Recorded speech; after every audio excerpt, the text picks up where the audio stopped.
باہر گلی میں سناٹا تھا، سرد ہوا چل رہی تھی۔ گھڑ سوار نیچے اترا، بغور شازمان پر ایک نظر ڈالنے کے بعد پوچھا، یہ مکان شمائل کا ہے؟ شازمان بری طرح چونکا، اس کی سمجھ میں نہیں آ رہا تھا کہ وہ کیا جواب دے۔ شمائل کے ذکر پر وہ پریشان سا ہو گیا تھا۔ ہاں یہ شمائل کا ہی مکان ہے، مگر تم کون ہو؟ اچانک اریبہ کی آواز ابھری، وہ شازمان کے عقب سے نمودار ہوئی تھی۔ ان دونوں کا یہی خیال تھا کہ کہیں یہ گھڑ سوار شمائل کا ہی کوئی رشتہ دار نہ ہو۔ تم شاید اریبہ ہو اور یہ تمہارا ساتھی شازمان ہے۔ گھڑ سوار نے غور سے اریبہ کو دیکھتے ہوئے کہا تو دونوں حق تک سے رہ گئے۔ مجھے اندر آنا چاہیے، میں تریپال پور سے آیا ہوں تمہارے ساتھی علی ریحان کا ایک پیغام لے کر۔ اس کے یہ بتانے کی دیر تھی کہ دونوں نے بے اختیار سکون کی سانس لی اور فوراً اسے اندر آنے کا راستہ دیا، پھر اسے لے کر اوپر آ گئے۔ اریبہ اس کے لیے گرما گرم قہوہ لے آئی۔ شکریہ، میرا نام محمد شفیع ہے، قہوے کی چسکی لے کر اس نے کہا، اور پھر ساری بات انہیں بتا دی۔ اریبہ اور شازمان یہ سن کر دم بخود رہ گئے۔ انہیں خوشی تھی کہ ان کی مہمات کامیابی سے ہمکنار ہو گئی تھی۔ تاہم شازمان نے پوچھا، لیکن تمہیں یہ کیسے پتا چلا؟ کہ بہت آسانی سے، محمد شفیع مسکرا کر بولا، مجھے علی نے سب بتا رکھا تھا کہ میں کیسے اور کن حالات میں تم سے ملاقات کر سکتا ہوں۔ اس نے مجھے تمہارے حلیے وغیرہ سے بھی اچھی طرح آگاہ کیا تھا۔ میں نواب شہباز خان کا خط لے کر ہی آیا تھا۔ وہی مجھے پتا چلا کہ بھوپت اور اس کی بیوی مینا کوری کو راج محل سے رخصت کر دیا گیا ہے۔ علی کو یقین تھا کہ تم دونوں شمائل کے مکان کا ہی رخ کرو گے۔ میں یہاں کا پتہ پوچھتے ہوئے پہنچ گیا۔ محمد شفیع نے اپنی کتھا ختم کی اور قہوے کی پیالی بھی، پھر آخر میں بولا، کوہ شمالیہ پر جنگ کے بادل منڈانے لگے ہیں۔ علی نے تم دونوں کو فوراً تریپال پہنچنے کا کہا ہے۔ سب سے زیادہ جنگ کا خطرہ ناگرا کو ہے، کیونکہ یہ ریاست کوہ شمالیہ کے 2 بڑے داخلی راستوں پر ہے۔ اس سے جلدی سے یہاں سے نکل چلو، مجھے تمہیں ساتھ لانے کا پہلے یہی حکم ملا ہے۔ وہ بات کر کے خاموش ہو گیا۔ شازمان اور اریبہ دونوں ایک دوسرے کا چہرہ تکنے لگے۔ تاہم یہی طے پایا کہ صبح تڑکے یہاں سے تینوں کوچ کر جائیں گے۔ اگلے دن اریبہ منہ دھیرے ہی اٹھ گئی۔ وضو کر کے اس نے نماز فجر ادا کی اور سگڑ عورتوں کی طرح ناشتہ بنانے لگی۔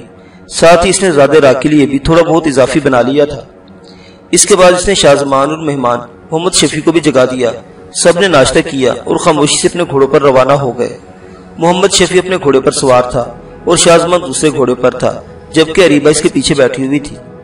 کوہ شمالیہ کی حدود عبور کرتے ہی انہوں نے اپنے گھوڑوں کو ایڑ لگا دی۔ کبھی رکتے کبھی چلتے، کئی گھنٹوں کے سفر کے بعد یہ لوگ بالآخر تریپال پہنچ گئے۔ وہاں علی ریحان ہی نہیں بلکہ نواب شہباز خان اور ان کا بیٹا اقبال خان بھی ان کا بے چینی سے منتظر تھا۔ بالخصوص نواب صاحب ان تینوں سے ہی متاثر تھے۔ اب جبکہ علی نے خاور حیات کا مشن بھی اپنے ذمہ لینے کی بھرپور حامی بھر لی تھی، تو جب سے نواب صاحب اور بھی اس کے قدردان ہو گئے تھے۔ نواب صاحب اور ان کے بیٹے اقبال خان نے اریبہ اور شازمان کا بڑا پرتپاک استقبال کیا تھا۔ علی اور شازمان تو ایک دوسرے سے لپٹ گئے تھے۔ اریبہ نے سکون کی سانس لی تھی۔ وہ بھی بھیگی بھیگی آنکھوں کے ساتھ علی بھائی کہتے ہوئے اس کی جانب سلام کرنے بڑھی تھی۔ علی نے پیار سے بہنا کہہ کر اس کے اپنے ساتھ لگا دیا تھا اور اس کے سر پر دستے شفقت بھی پھیرا تھا۔ نواب صاحب نے بھی اسے یہی شفقت دی اور شازمان بالخصوص اریبہ کو خراج تحسین بھی پیش کیا۔ علی اور شازمان نے کھلے دل کے ساتھ اریبہ کی بہادری کی تعریف کی تھی۔ اس کی کتھا سننے کے بعد نواب صاحب بھی اس بہادر عورت سے متاثر ہوئے بغیر نہ رہ سکے تھے۔ اسی دن ان کی آمد کی خوشی میں پری محل میں زبردست دعوت کا اہتمام ہوا اور غریبوں میں بھی کھانا تقسیم کیا گیا۔ علی نے چند دنوں میں یہاں رہتے ہوئے محسوس کر لیا تھا کہ نواب شہباز خان بڑے سخی دل اور غریب نواز انسان تھے۔ ان کی ریاست میں ناگرا کے مقابلے میں زیادہ خوشحالی تھی، لیکن یہ حقیقت بھی علی کے علم میں آئی کہ بلکہ اس کا تلخ تجربہ بھی ہوا تھا کہ نواب صاحب اپنے چھوٹے بھائی سراج خان کی وجہ سے کچھ پریشان اور فکرمند رہتے تھے۔ وہ دل کے ہمدرد انسان تھے، ورنہ جتنا ان کا اثر و رسوخ تھا ریاست میں، اگر وہ اپنے نوابوں والی روایتی حیثیت اور طاقت استعمال کرتے تو سراج خان جیسے بدتینت انسان کو بہت پہلے ہی ریاست سے کوچ کر جانا پڑتا۔ وہ اس کی حرکتوں کو نظر انداز کیے ہوئے تھے، لیکن علی ریحان کے ساتھ جو کچھ ہوا تھا اس پر بھی نواب صاحب کو بے حد غصہ آیا تھا۔ اس بار انہوں نے باہم سلو مشورے سے اپنے چھوٹے بھائی کو سختی کے ساتھ تادیب کرنے کا پختہ ارادہ کر رکھا تھا، لیکن موجودہ حالات کی چلتی ہوئی مخدوش ہواؤں کو رخ دیکھتے ہوئے نواب شہباز ذرا سوچ میں پڑ گئے تھے۔ تاہم علی نے واشگاف الفاظ میں نواب شہباز خان پر واضح کر دیا تھا کہ سراج خان فرنگیوں کا پٹھو بنا ہوا ہے، اگر اس کے ساتھ اسی طرح کا ہمدردانہ رویہ رکھا گیا تو یہ غداری کے مترادف ہوگا، کیونکہ یہ حقیقت دوسرے لوگوں تک خود سراج خان کی زبانی پہنچ چکی تھی کہ وہ انگریزوں کا خیر خواہ تھا اور قبائلی ریاستی امور میں وہ ان کی مداخلت کو بے جا جائز قرار دیتے ہوئے درون خانہ ان کے ہاتھوں کو مضبوط کر رہا تھا۔ نواب شہباز خان بلا شبہ علی ریحان کی اس بات سے مکمل اتفاق کرتے تھے۔ اگر موجودہ گھمبیر مسئلہ اچانک نہ ابھرتا تو وہ بلا تاخیر سراج کے خلاف کارروائی کرتے، تاہم انہوں نے وعدہ کیا تھا کہ وہ اسے بلا کر سختی سے تادیب کریں گے اور جہاں تک ممکن ہو وہ اس کے ساتھ کوئی رعایت نہیں برتیں گے۔ تاہم انہوں نے فوری طور پر اپنے بھائی سراج خان کو اپنے علاقے تک محدود رہنے کے احکامات جاری کر دیے تھے۔ یہ پانچوں کھانا کھانے کے بعد قہوہ پی رہے تھے اور سر جوڑ کر آئندہ کی حکمت عملی پر غور کر رہے تھے۔ اس بار علی، شازمان اور اریبہ کو بیک وقت دو اہم مہمات کا سامنا تھا۔ پہلی مہم خاور حیات شہید کی تھی، جس کی موت کے بعد وہ ادھوری رہ گئی تھی۔ دوسری مہم فرنگیوں کی طرف سے متوقع حملے کا منہ توڑ جواب دینا تھا۔ اس مہم کو میں نے سر کرنے کے لیے پہلے ہی بیڑا اٹھا رکھا ہے، علی نے پرعزم لہجے میں کہا تو شازمان بولا، علی تم ایک بارودی ماہر ہو، تمہاری یہاں زیادہ ضرورت ہے۔ سیہاک نامی اس جہاز کی تباہی میرے ذمہ لگا دو، میں انشاءاللہ اس مہم کو بہت جلد کامیابی سے ہمکنار کر کے یہاں پہنچ جاؤں گا۔ مجھے کیوں نظر انداز کر دیا تم نے شازمان؟ اریبہ نے سنجیدہ لہجے میں کہا۔ شازمان کی طرف شکوہ کنہ نگاہوں سے دیکھتے ہوئے بولی، تم اس خطرناک مہم میں اکیلے نہیں جاؤ گے، میں بھی تمہارے ساتھ چلوں گی۔ علی پریشان سا ہو گیا، لیکن اسی شازمان کی بات سے اختلاف بھی نہ تھا۔ وہ جنگی حکمت عملی کے تحت ٹھیک ہی کہہ رہا تھا۔ نہ صرف یہ بلکہ اس وقت کو نواب شہباز اور اس کے بیٹے اقبال نے بھی درست قرار دیا تھا۔ علی کے پاس کوئی جواب نہ تھا۔ بالآخر یہ طے پایا کہ شازمان اور اریبہ ہی اس مہم کے لیے مناسب تھے، کیونکہ انہوں نے راج محل والی مہم کو بڑی جانفشانی اور دلیری کے ساتھ پورا کیا تھا۔ اس کے علاوہ قاصد محمد شفیع نے نواب شہباز کو ناگرہ کے راجہ پرتاپ کمار کا بھی پیغام دیا تھا۔ یوں وقت کی نزاکت اور ضرورت کو مدنظر رکھتے ہوئے تینوں ریاست کے والیان نے ایک دوسرے کے ساتھ پیغامات وغیرہ کی ترنت ترسیل کو ممکن بنانے کے لیے مشترکہ طور پر قاصد گھوڑوں کا ایک تیز رفتار ٹولہ تیار کیا تھا۔ نیز اسی پالیسی کے تحت جنگی مخبروں کا بھی ایک گروپ بنا کر دلی روانہ کر دیا گیا تھا، جو غاصب فرنگیوں کی جارحیت پر نگاہ رکھے ہوئے تھا۔ ان کی طرف سے گرین سگنل ملتے ہی کوہ شمالیہ کی اتحادی افواج فوراً حرکت میں آ جاتی۔ تاہم ابھی اپنے طور پر مذکورہ تینوں ریاستوں نے اپنی افواج کو جنگ کے لیے تیار کر رکھا تھا۔ تاہم دلی سے جو خبریں آنے لگی تھی کہ فرنگی بڑی مکاری اور خاموشی کے ساتھ جنگی حکمت عملی تیار کرنے میں مصروف ہیں، البتہ ابھی تک کوئی حتمی صورتحال واضح نہیں ہو سکی تھی۔ اریبہ اور شازمان اس نئی مہم کے لیے خاصے پرجوش نظر آ رہے تھے۔ شازمان میں اب اریبہ کو کسی مہم سے روکنے کی جرت نہیں تھی۔ اس کا جذبہ ہی ایسا سیوا ہو چلا تھا کہ اریبہ کبھی بھی اب ایسی مہمات سے پیچھے نہیں ہٹتی تھی۔ وہ علی اور زمان سے مسکرا کر صاف کہتی تھی کہ یہ ان کی صحبت کا ہی تو اثر ہے۔ وہ دونوں بے اختیار مسکرا کر رہ جاتے تھے۔ بہر کیف اریبہ اور شازمان دوسرے دینی مہم پر نکلنے کے لیے کمر بستہ ہو گئے۔ چنانچہ ضروری تیاری کے بعد شازمان اور اریبہ دو گھوڑوں کی بگی میں سوار ہو کر بمبئی روانہ ہو گئے۔ دونوں باپ بیٹے نواب شہباز خان اور اقبال خان نے اچھی طرح سے اس مہم کے بارے میں رہنمائی کر دی تھی۔ چنانچہ شازمان اور اریبہ کو ان کے نئے مشن کی کامیابی اور کامرانی کی ڈھیروں دعاؤں تلے تریبال سے رخصت کر دیا گیا۔ ان دونوں میں بھی علی کو حویلی میں محسوس ہوتا رہا تھا کہ کوئی دو آنکھیں مسلسل اس پر نگاہ رکھے ہوئے ہیں۔ زمان اور اریبہ کی آمد پر وہ ان جاسوس آنکھوں کو عارضی طور پر فراموش کر بیٹھا تھا، لیکن اس سپہر میں جب نواب شہباز اپنے بھائی سراج خان کی طرف اپنے قاصد روانہ کرنے کا حکم دے رہے تھے تو علی کو کسی نہ کسی ریشمی چلمن سے وہی دو آنکھیں گھورتی ہوئی محسوس ہوئی تھی۔ وہ بری طرح الجھ گیا تھا۔ معاملہ میزبان اور مہمان کا نہ ہوتا تو وہ فوراً آگے بڑھ کر اسے کھوج لگانے کی کوشش ضرور کرتا، چنانچہ اب وہ اسی کوشش میں تھا۔ اریبہ اور شازمان کی روانگی کے بعد سے یہی چاہا کہ، لیکن اب وہ اسے دو جاسوس آنکھیں کہیں نظر نہیں آ رہی تھی۔ اس کے جی میں آئی کہ وہ یہ دریافت کرنے کی کوشش کرے گا کہ گھر میں افراد خانہ کی تعداد وغیرہ کتنی ہے۔ چونکہ علی ان کے گھر کا فرد نہیں تھا، اس لیے وہ نہیں پوچھ سکتا تھا۔ البتہ اقبال خان سے اس کی اچھی خاصی دوستی ہو گئی تھی، مگر اس نے بھی ابھی تک ایسی کوئی بات نہیں بتائی تھی، حتیٰ کہ اپنے متعلق بھی یہ نہیں بتایا تھا کہ وہ شادی شدہ تھا یا نہیں، یا شاید یہ سبھی اس نے علی کو بتانے کی ضرورت ہی محسوس نہ کی تھی۔ لیکن علی نے اب تہیہ کر لیا تھا کہ وہ پتہ چلانے کی کوشش ضرور کرے گا۔ وہ ایک ملازم تھا، اس کا نام یوں تو شیخ خالد تھا، مگر سب اسے پپو میاں کہتے تھے۔ وہ یہاں کے ایک جدی پشتی ملازم جوڑے کی اکلوتی اولاد تھا جو مر چکے تھے۔ پپو میاں اس حویلی میں پیدا ہوا تھا اور جب سے ادھر ہی تھا۔ اس کی عمر 30-35 سال تھی، شادی شدہ تھا اور اس کی بیوی بانو زنان خانے میں کام کرتی تھی۔ علی نے پپو میاں کے ساتھ کیسی علی نے پپو میاں کے ساتھ خاصی گہری نبھا لی تھی۔ اسی سے اس نے باتوں باتوں میں دریافت کیا تو اسے معلوم ہوا حویلی میں کل 4 مکین تھے، نواب صاحب، ان کی بیگم نائمہ، اقبال خان اور ان کی بیوی مہرو، جس کا پورا نام مہر النساء تھا۔ البتہ مہر النساء کے سلسلے میں پپو میاں نے انکشاف ضرور کیا جو کم از کم علی کے لیے چکا دینے والا ہی تھا۔ اس نے بتایا کہ مہرو در حقیقت نواب شہباز خان کے بھائی سراج خان کی بیٹی ہے۔ غدار کی بیٹی نواب صاحب کے گھر میں؟ علی نے دل میں سوچا اور پرسوچ انداز میں اپنے ہونٹ بھینچ کر رہ گیا۔ تو کیا وہ 2 جاسوس آنکھیں مہرو کی تھیں؟ مگر کیوں؟ وہ کیوں اسے دیکھتی تھی؟ کیا وہ ان کی باتیں سنا کرتی تھی؟ یہ سب سوچتے ہوئے اچانک علی کے ذہن میں جھماکا سا ہوا۔ معزز سامعین حضرات، مکر و فریب کی یہ داستان ابھی جاری ہے، باقی واقعات اگلی قسط میں۔ دیکھتے رہیے ناولستان اسلامی اور تاریخی کہانیوں کا مرکز۔ اللہ حافظ۔